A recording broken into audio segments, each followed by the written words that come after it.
The heliocentric science is nothing more than a religion. More specifically, a pagan religion, which places the sun, as its god, at the center of worship, around which all the planets, bearing the names of pagan deities, orbit in reverent obeisance. 100 years ago, we thought there was only one galaxy. Now, the number is unlimited. It's an epochal time in the history of human exploration. And now I guess we've come to discover that the process of planetary formation may actually be something very common. And we're starting to understand that within our own solar system, and we're starting to see that in other solar systems, and other stellar systems as well. Yeah. And that's part of the whole evolution since Copernicus, away from us being Unique, the center of the universe. The principle is simple. It tells us we're nothing special, tucked away in some forgotten corner of a universe in which there are far more galaxies than people. We're nothing special. There are no special places or directions in the universe. No center, no edges, no up, no down, no left or right. Because that's how our model works. There is no up or down. The universe actually came from nothing. In fact, every measurement we can make about the universe is really consistent with a universe that came from nothing. Nothing. Generally understood as the absence of anything, but sometimes used in modern cosmology to refer to an unseen form of something. Something from nothing. A key concept in modern cosmology. the reason that there is a universe, and the growing perception that in almost every respect we are cosmic commonplace. Essentially, Copernicus was claiming to have found mathematical and physical proof for principles that are set out without proof in the Hermetic books. Contemporary Hermeticists certainly regarded him as a hero for vindicating their sacred texts. It's great to be average, isn't it? With the prospect of having other worlds out there, perhaps even similar to our own, and perhaps even inhabited. Absolutely, a very exciting moment to be alive and interested in these issues. This is great. And who can't be interested? You got to be made of wood not to want to know Where your planet comes from, where you come from. Hermes' mystical scrolls were the spring of inspiration behind the celebrated pioneers of heliocentrism. Ancient pagan religions, as a rule, placed the sun at the center of their worship. To make this embarrassing detail more palatable, the fact was usually obfuscated by personifying the sun as some chivalrous leader of heroic escapades. While the modern graduate of Ratio Studiorum may look down his nose at these ancient pagans for believing such fanciful tales, he himself is steeped in the same old myths, repackaged in modern form. While the baser reproductions of pagan myth may be shrugged off as entertainment, so slick has been the sleight of hand that even those who deem themselves irreligious are, by virtue of their scientific beliefs, paying homage to the same deities as the pagans of antiquity. When you think of the enormity of numbers, the fact that there are hundreds of billions of stars in our galaxy and hundreds of billions of galaxies. 100 years ago, we thought there was only one galaxy. The catalyst for society's shift from identifying as exclusively religious to increasingly agnostic can be traced back to Isaac Newton and his scientific discovery. Through the last, Newton had come a vast new conception, destined to be fatal to the old theory of creation. Newton postulated that an invisible force emanating from the sun held worlds in order, giving way to the paradigm that a mechanical explanation can be found for all the mysteries of life. Deism, a supposed knowledge of God based exclusively upon human reason, sprung up in the wake of Newton's discoveries. Newtonian laws rendered God's miraculous power redundant to the minds that received them. The effect being that men began to conceive of their infinitely loving Creator as an absent parent who took a backseat role in the affairs of men and the workings of their habitation. Quite literally, there are more stars, more potential sites for planets and life than there are grains of sand on all the beaches of this planet. And, if you go to the beach and run those grains of sand through your hand, you'd have to be crazy to believe we're the only ones out here. I mean, it's barely possible, but to conclude that we're unique is crazy. I hope you will continue to be curious and follow this adventure as it unfolds over the next 2 years. All of Galileo's messages of Exotic worlds and fantastic landscapes are gifts we should all share and pass on. Because we go to Jupiter, not for our scientists and engineers, but for all of us. and especially for our children. The views of our blue marble in the blackness of space, now capturing the imagination, now capturing the imagination of a new generation. We got the Nazi scientists over here from World War II, and then all of a sudden we got this program that went from planes in the NACA, to NASA, space. Very interesting time. And isn't it interesting that it was named after Greek gods? Apollo, Artemis. Did anyone ever wonder about that and why that was the case? Greek mythology was used as a means to explain the environment in which humankind lived, the natural phenomena that witnessed in the passing of time of the days and months and the seasons. Greek myths were connected to religion, but explained the origin and the lives of the gods, so it wasn't actually God, it's godless. And what it is 12 basic gods are the reason for the creation of Mother Earth. It was a reason to describe all of that and to put the heavyweight on nature and on the environment as the creation of us and the creation of all things. That's the whole point of this. We're going to have to start conceiving of life as we don't know it. Webb can see back in time all the way to the let there be light moment when the stars and galaxies first ignited after the Big Bang. The origin of everything. Everything we know about, everything we can see, me and you, everything on the planet, all the hundreds of billions of other galaxies. 100 years ago, we thought there was only one galaxy. All of that only makes up about 5% of the universe. The rest of it, that other 95%, we have no idea what it is. Will the history of astronomy be divided between before Webb and after Webb? Yes, mission's over, right? For 3 days, the team tried to get a response. And then, on the third day, another miracle. This isn't science, this is religion. It used to be possible to believe in a personal, benevolent, powerful, all-knowing God who cared about individuals who you could pray to. But now, there's very few people who really believe that, I think. Science, for good or for ill, has destroyed a lot of the traditional theologies. And yet people have the same needs to believe that they always did, perhaps more so because of the times we live in. Yes, back from the 20th century.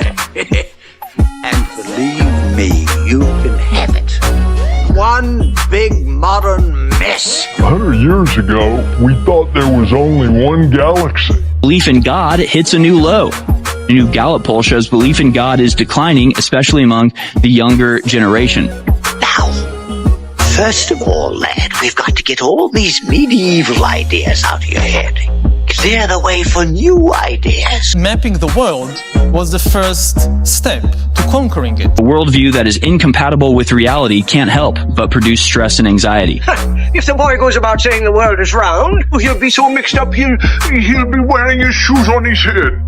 For some reason, liberals are way more likely to be depressed. You have no original thoughts, and I like that. Zimmy's a follower. I'm a follower!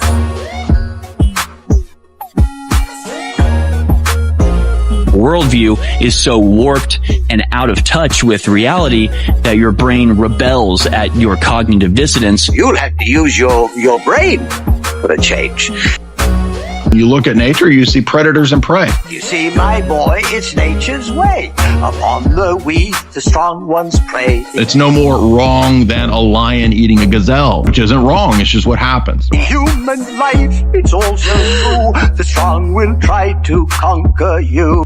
We are not particularly cruel animals. We are not more cruel than, I don't know, lions or alligators or whatever. That is what you must expect. They're just far more powerful. So we can do things that these other animals can't. Unless you use your intellect. That's their worldview.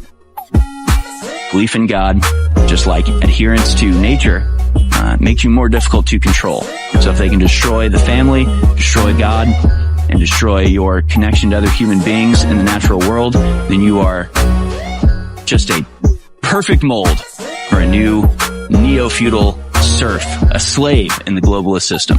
You are mindless blank slate. We are mindless blank slate. The less religious they are, the less happy they are, the less in tune with reality and nature that they are. Copernican principle leads to, ultimately, the idea that there is no God. That we are nothing compared to the splendorous universe of ours. I think it was actually one of the greatest things that ever happened to us. We had this arrogance, and we got it knocked out of us.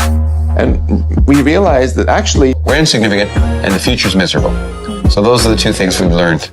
It always seems like we're the center of the universe, but we're not. There's nothing special about humans. So there are probably 100 billion solar systems in our galaxy alone. There's nothing special about the Earth. In fact, our universe may be one among many universes. If our Earth really turns out to be special, then I would say, hey, God made a mistake.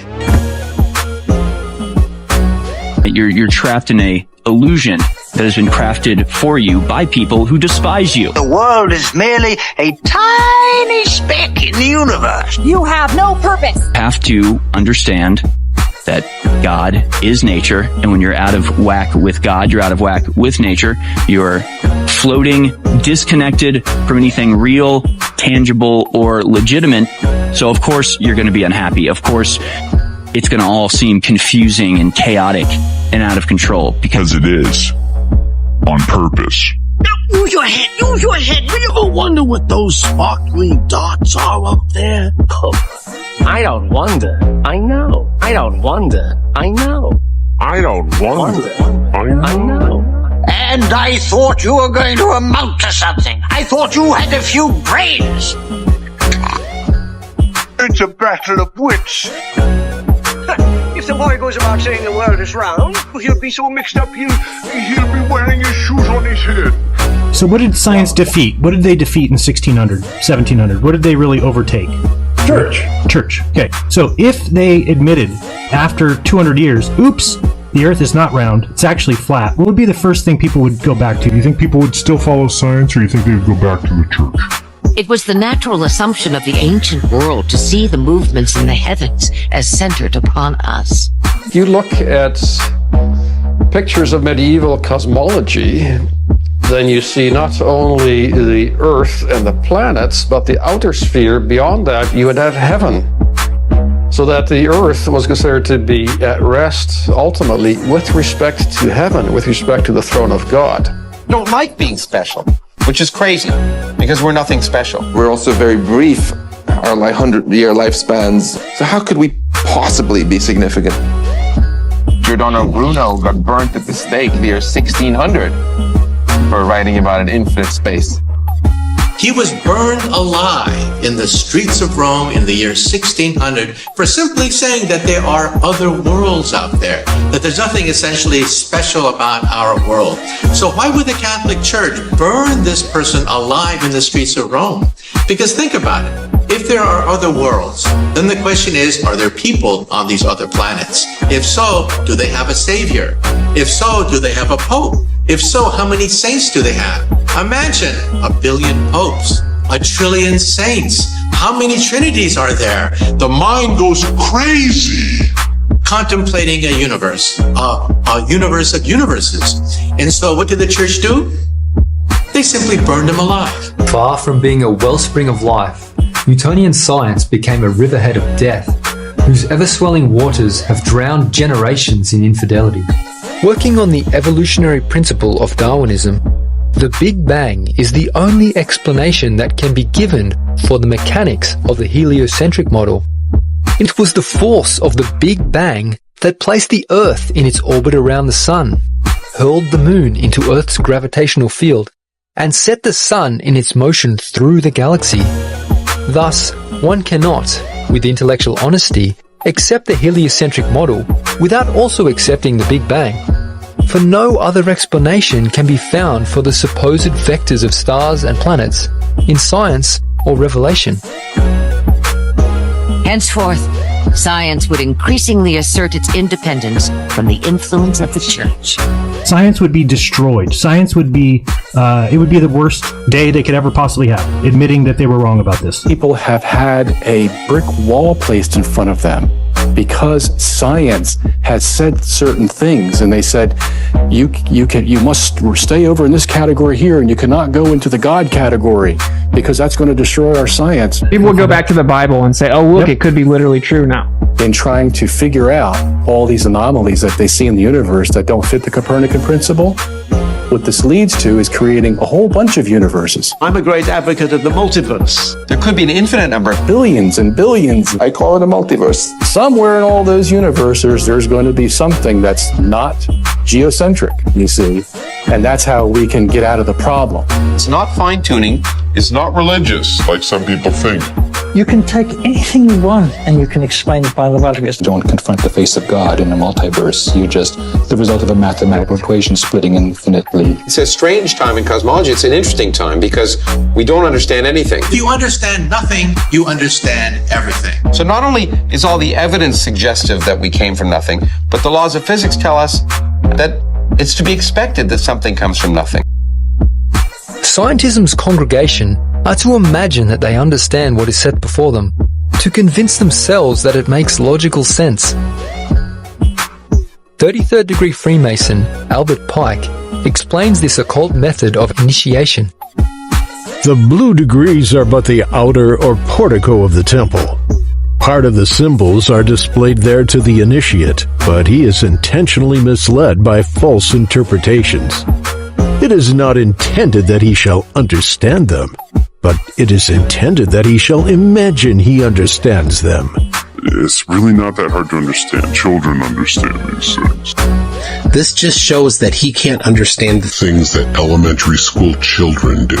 You have to work so hard to not understand things that small children understand.